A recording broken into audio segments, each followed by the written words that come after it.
NFL Conference Championship weekend prop bets. Hitman, before we get any further into this show, I don't want to bury the lead. On Twitter today, you had some kind words for a change to say about a sportsbook in your neck of the woods. Yeah, just want to give a shout out to Bally's Atlantic City, their FanDuel. I had some lost tickets that went back pretty far to last year's Super Bowl, and they were set to expire, and they did a good job helping me with all that. Their management went above and beyond to help me out, and so I can't thank them enough. It was a decent sum of money. So if you're ever in the area over there at the counter, the guys there, very nice management. They're all very nice. And, it's funny because you see a lot of times I'm complaining about sports books and how they treat people like me, sharper guys on the online, but it's a lot different. A lot of times in my experience at the counter, I mean, there's some bad experiences that I can talk about, but at least for me personally, I feel like that if you, and even some of these places, they'll know that you're sharp. Like by now, a lot of these places that I deal with, they know that I'm a sharp guy. But, they kind of say, listen, just don't take advantage of us, work with us. I always make sure, take care of the ticket writers, stuff like that. Be kind. Try not to mash the key. If they give you a fair limit at the counter, don't mash the kiosk 30 times and to get more down. There is a lot of good in this industry. There's good people in this industry, and I've seen a lot of times at the counter. You try to maintain and build relationships if you can, and always try to take care of people, and then hopefully they'll try to take care of you as well. So that's my best advice. As far as if you are betting in person, try to maintain a good relationship with some of these places, because today I had a really good experience and they really helped me out on something. It's a breath of fresh air to hear a story like that. And at the same time, I've got to push back a bit tongue in cheek and say, I'm not totally sure I buy it, because with the pinnacle of prop betting just around the corner, Super Bowl prop betting season almost upon us, I wouldn't be surprised if maybe in the back of your mind, you're also trying to butter up some of your friends in Atlantic City to get more down on Super Bowl props. Yeah, there's a motive to everybody. Like you want to take care of people, so they take care of you. That's obviously a motivation. Obviously, it's a good thing. It's good to be nice to people in general, even if you don't expect anything in return. But it's always nice if you can maintain a good relationship, that maybe it benefits you in a way. So, yeah, I'm sure more and more people that listen to this, they're getting limited on apps. They're not able to get the type of money down that they would generally like to.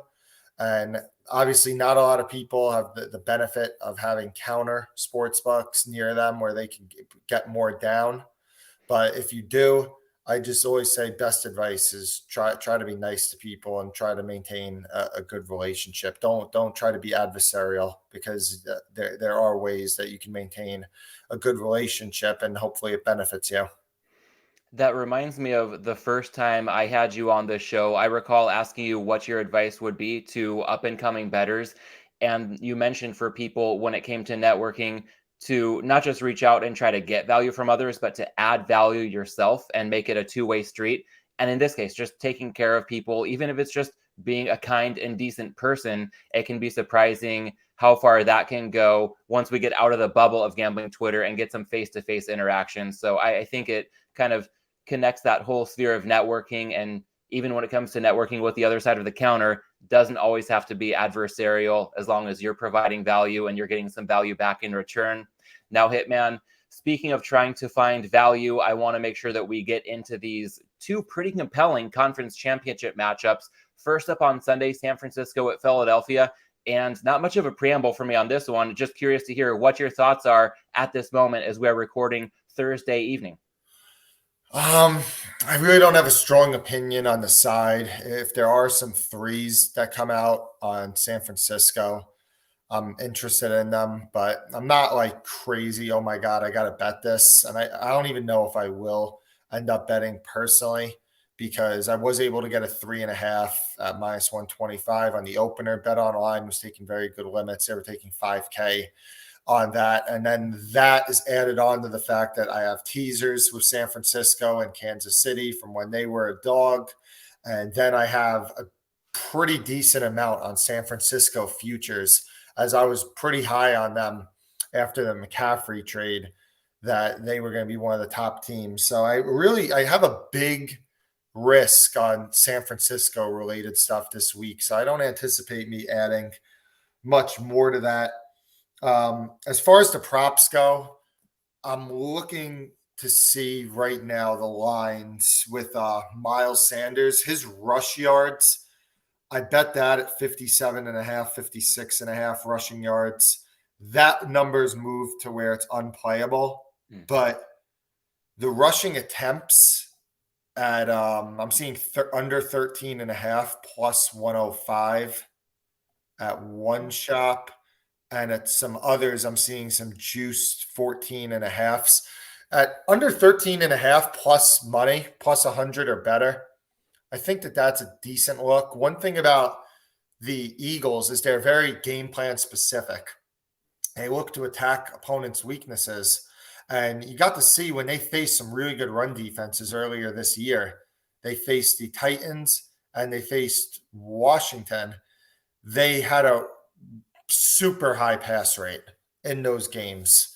And Miles Sanders, when he played top end run defenses this year, he struggled against those teams. So I think that the stage is being set for Philly, maybe being more pass heavy than the market anticipates. So even though the yards has moved unplayable, the attempts has moved a little bit, but I think we're looking right now at an under 13.5 plus 105 at DraftKings on the carries, plus 100 at Canby shops, and MGM, if you can bet there, is 14.5 minus 110. Those are all playable plays, in my opinion. And on the San Francisco side, I bet McCaffrey unders. I bet him under 14.5 carries. I bet him some under 13.5 carries. And I bet under 61.5, 60.5, 59.5, and 58.5 rushing yards. I think there's 57.5s that are still out there right now. 57.5, 56.5 is the lowest that I'm going to go to, but also monitor that line because Christian McCaffrey is a public player. These public players tend to get bet up in these big games. So especially if he comes in with like a full practice on Friday.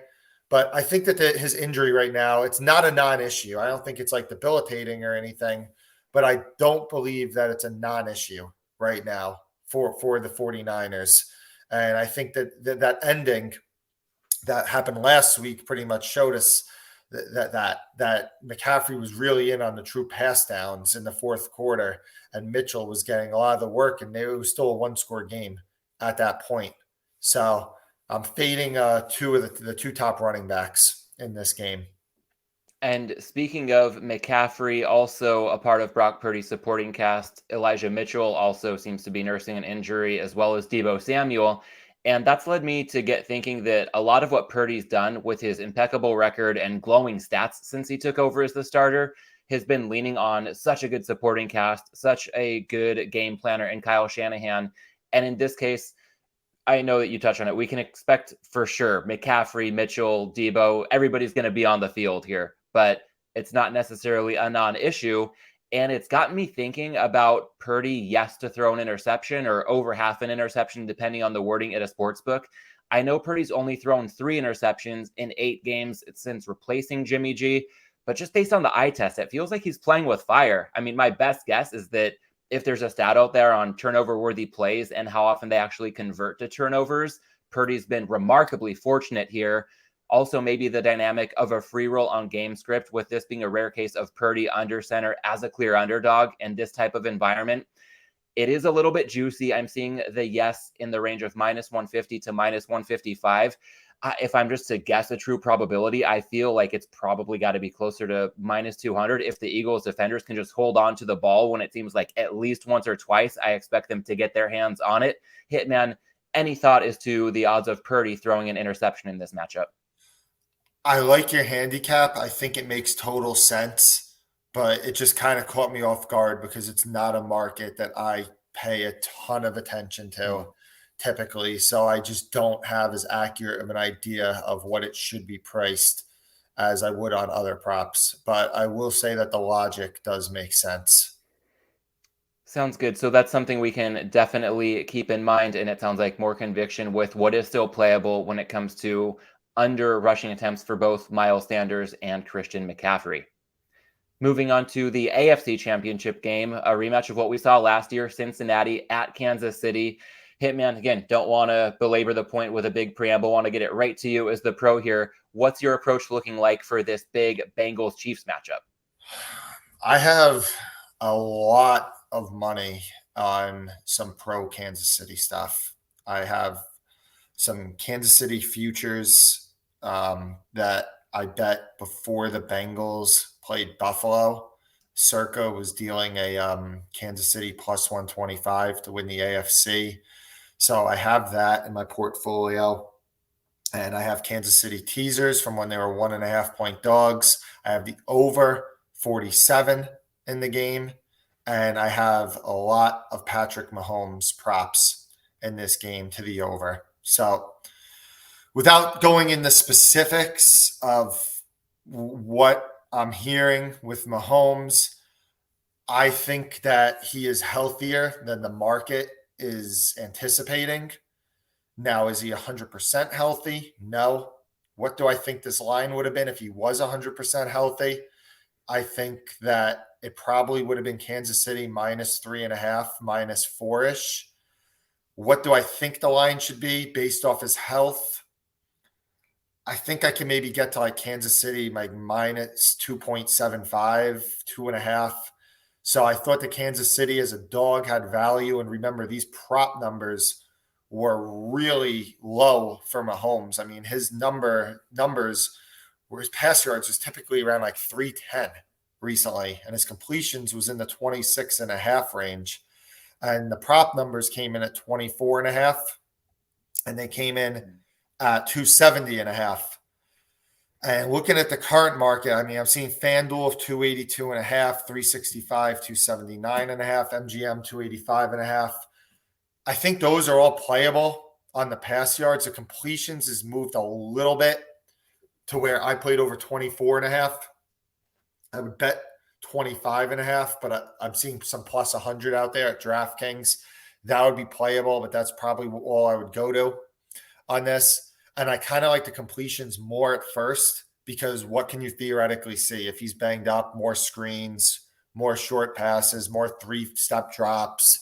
So that was my initial look that I like the completions more than the yards. But I'm all in on a lot of Mahomes props. I just believe that he's going to be healthier than the market thinks. Now, he could re-aggravate something early in the game, and I'm going to look like an idiot. Or maybe stuff I'm hearing is not true, and he's a lot less healthy, and I'm going to look like an idiot. But that's my position this week, is I'm pretty big on Mahomes stuff.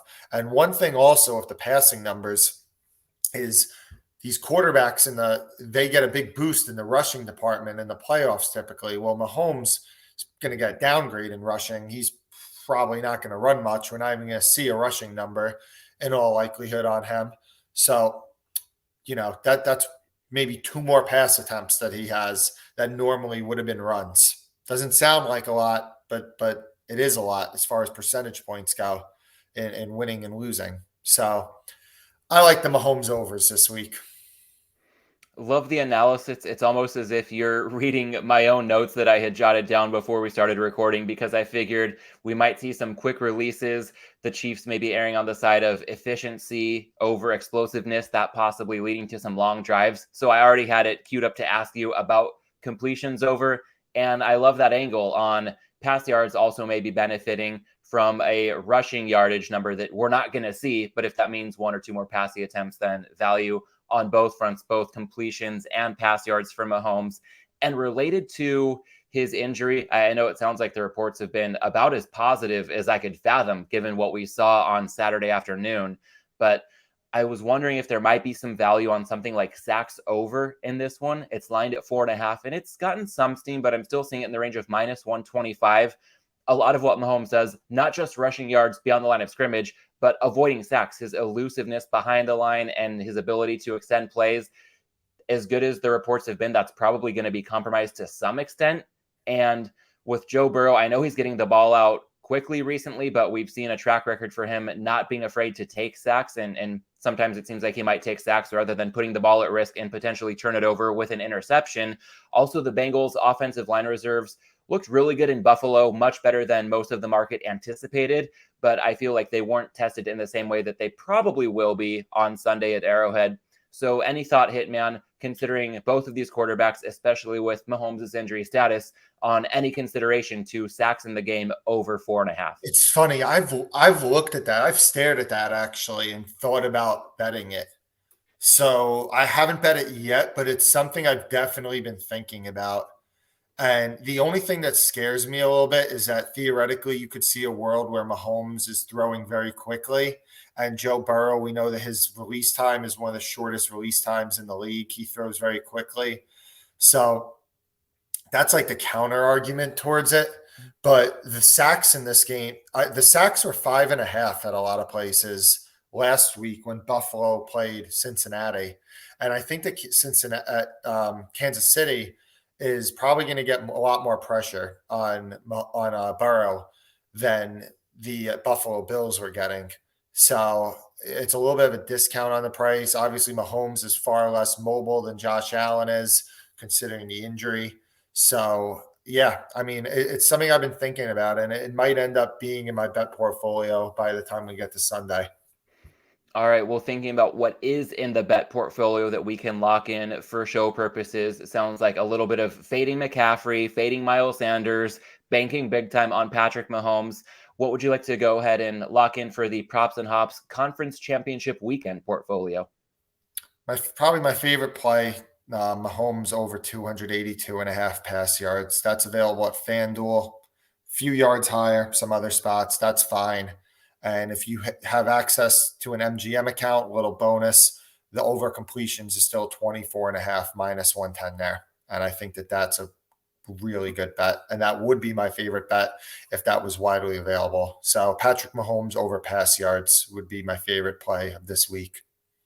All right. Well, a shout out to my good friend Connor, my roommate our freshman year at Boston University, the officiant at my wedding. He's my go-to to, explore the possibilities of getting down at some of these regulated books that I don't have access to in California. And I texted him just before we recorded about MGM still hanging, flat. It's even with this prop reduced VIG minus 110 on Mahomes completions over 24.5. So Connor, I'm going to take my phone off of Do Not Disturb in just a moment here. And I expect to be going back and forth with you to get down on that one as well. I will add that I'm definitely going to give more consideration to Brock Purdy throwing an interception in the minus 150 price range, sacks in the AFC title game over 4.5 in the minus 125 range. Still have some work to do before I have enough conviction to lock that in and really recommend it to others to follow if I myself am not down yet. So let's go ahead and just keep it official here. Mahomes over 282.5 passing yards available at FanDuel, and a little bit of wiggle room if you can find similar numbers elsewhere. Hitman, I want to thank you for coming on once again. We'll keep this short and sweet and get out of town here. For anybody who's been benefiting from this level of insight all season long, if you're not doing so already, gotta tell you that you're missing out if you're not following Hitman on Twitter at Hitman428, and you can find me there at MLandis18. One quick programming note, between the conference championship and Super Bowl weekends, I'm going to be rolling out an interview series with some of my favorite people in the space, looking back on lessons learned throughout the season and certainly looking ahead to the Super Bowl. So I'll be back in touch with the audience early and often next week. For now, thanks to everybody for tuning into this episode of Props and Hops, and best of luck with your betting and beer adventures on this conference championship weekend.